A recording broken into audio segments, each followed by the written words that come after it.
gentlemen, how we doing? It is Case from Q101. This is A Case For, a show in which I have coerced management into letting me talk to my favorite bands. Today we sit here on location at Lollapalooza with the first ever two-time guest on A Case For. I am here with Wes from Brigitte Calls Me Baby. Is this the greatest honor of your career, being interviewed by me twice? Simply the best. It is good to see you. How are you? Great. Good to see you again. It's been a few months. It's been a few months. I promise I won't touch you this time. I don't mind. I hope not. The amount of people, literally hundreds over the last 8 months, that have asked me about your hair and how it feels and how it looks in person. I'm not kidding. Hundreds of people have asked me this. You are one of the most gorgeous men I've ever seen. Well, thank you. And you really felt good when you... I loved it. I could do it again. I won't do it again. Okay. I could do it again. All right. I am curious, on a day like today, we sit here. It's about 90 degrees outside right now. On a day like today, when you're playing outside, do you regret not being a graphic tee cargo shorts wearing band? Because Hatebreed wore camo cargo shorts their entire career. They've sold a lot of records. You in a suit and dress pants, and again, you look dapper, but God, is it a lot of clothing for a day like today? You have to pay the price to look nice, I think, and I don't mind. That's the coolest thing I've ever heard. I got to start dressing like you. I want to be like you. Oh. How are you? Did you ever go through an awkward phase, or did you come out of the womb with a pompadour looking incredible? No, I'm still going through the awkward phase. I disagree. I think you've done quite well for yourself. Thank you. The new record, congratulations. The first Brigitte Calls Me Baby record, The Future Is Our Way Out. It is out now. It's a masterpiece. I feel very comfortable saying that. I mean it. How long did it take you to record this album, master it, and get it out to the public?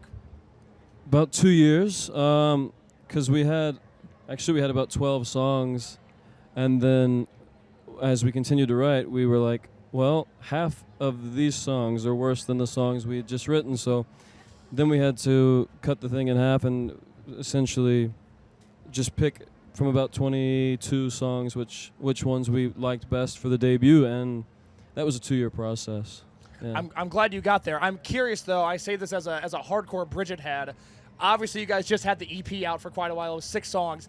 I needed more. I needed my fix. So I started watching a lot of live videos of you guys on YouTube. There's a song you guys were performing called I'm Still Here that is not on the record. Where is that song? Can we ever expect to hear a recorded version of that? There is a recorded version of it.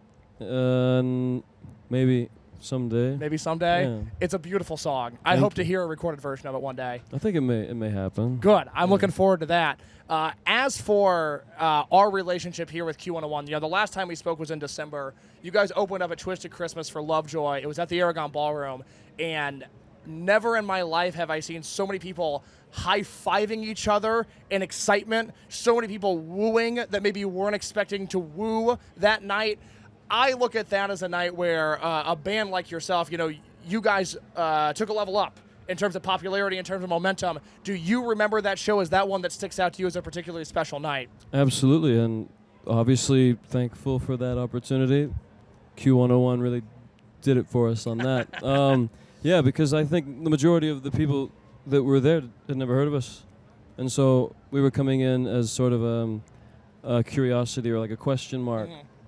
And we remember vividly just the response. It was like 2 songs in, and people they got it, Very much so. And that was really rewarding. Do you have to change your mindset at all when you're opening for somebody compared to when you're headlining? Because you are so different. Your voice is so unique. Some people might not know you, but I would imagine first impressions are often very kind for this band. I think and I like it, but it's polarizing, and I like that. Seems like people either really love us or really hate us, and I'm fine with both of those. I don't feel a lot of hate coming in this direction. Do you have people that are just like, nope, not for me? Because I've seen unanimous approval across the board. Yes, I think it is polarizing, and like I said, I like that. I like that there's whatever the reaction is, as long as it's extreme, as long as the reaction is a powerful one, I'm happy. Something I like so much about your band, songs are very deep. They're very introspective. But on stage, and having seen you guys at the Aragon and then Shuba's and then Lincoln Hall, it feels like you're with your brothers on stage. You guys are very jovial. You guys are joking around. Can you talk about, because you're so vulnerable on stage, how important it is to have trust in your band behind you? Yeah, very important. I love all of them except Devin. Of course, and I don't like Devin either. I know. He's a bad man. Yes. Devin, the bassist on Brigitte Calls Me Baby, is a bad, bad man. Yes, so I rely on all of them except for Devin. Let's talk about the new record again. I'm curious about the song I Want to Die in the Suburbs, because I grew up in the suburbs. I wanted to die in the suburbs. What is it about death that for people like you and I, it's so intriguing? I love my life, and yet I can't stop fixating on death. Are you the same way? Yes, we were just talking about this actually. Oddly enough, we do an amazing show. People are so nice to us, and we end up talking about death in the green room. And yeah, I can't escape it. I think I'm just terrified of it, the unknown, and obviously there's the curiosity of will we ever know? And yeah, I feel like I could write songs about death for many, many, many years. I look forward to this. I think death is still an unexplored topic. There's much more you could go. Where do you think we go? When it's all said and done, you're 6 feet under. Where's your spirit at? Where are we going? That's a very good question. I bring hard-hitting questions here. The answer would be I have no clue. But I have hopes, but I don't have beliefs. Wow. Well said. Let's talk about Jimmy Kimmel in a quick and violent pivot as we move away from death into late-night TV. Talk to me about that experience. What is something, I watched live on TV. I was obsessed with the YouTube clips. I've been rewatching them and rewatching them.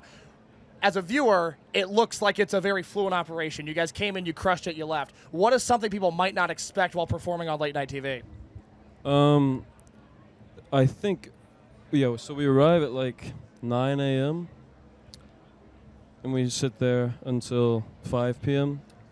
So it's pretty much like you get there and then you wait and then there's all this anticipation and excitement and all those things, and then it's over and very fast, and you waited all day for your 6 or 7 minutes. Yeah. They're very nice. Good. So that's good, but it was interesting, seeing that side of it. I liked seeing you on TV because obviously your band is so visually striking. You all have such unique hair. You all have such unique looks. How important is the visual aesthetic to Brigitte Calls Me Baby? Well, that's the only reason Devin's in the band. So, it's his hair. And it's incredible. I wish I could do that. Yeah, me too. I think I think it's just another form of expression. You have music, you have fashion, you have whatever it may be. I think we're just interested in expressing ourselves before the big sleep comes, Of course, the big sleep. Before you go, I'm curious. I recently had a conversation with the band Ben Stellar. They're an excellent band from New York. They're doing indie rock the way that I think it should be done. And because they're from New York, because they're making the kind of music they're making, every press clipping they're the new Strokes, they're the new Interpol, they're, Meet Me in the Bathroom Core, if you've read that book, which is excellent. I have. Obviously, with you and your voice, it's Elvis, it's Roy Orbison, it's Morrissey. At some point, do you get sick of the comparisons? Do you feel like Brigitte Calls Me Baby is living in a shadow that maybe it can't escape from? Not really, no. I think early in any band's career or, an artist's career, people try to identify with it, and they find things that, they like. So I'm thankful that I mentioned in those... with those names and not like Tiny Tim or something, So, no, it doesn't bother me. Good. I like to hear that. Final question before you go, because, again, the new record is out. It is phenomenal. I'm curious from your perspective, what's the thing you're most proud of accomplishing on this album? Getting it out. Thankfully, knock on wood, we haven't stopped writing. We've all been prolific, and so there's just so many songs at this point. So finding the songs that we wanted to use for this first album was a bit difficult, and I'm glad we did that. So now we've got our work cut out for us again with doing that, selecting the next batch of songs. So really proud of that, I think. Good. Well, the record is beautiful. I'm such a huge fan of it. Wes, thank you so much. Obviously, if you're watching this, you like Brigitte Calls Me Baby. If you like me, new episodes of A Case For every Monday on Q101's YouTube channel. Wes, I can't thank you enough for your time. Thank you.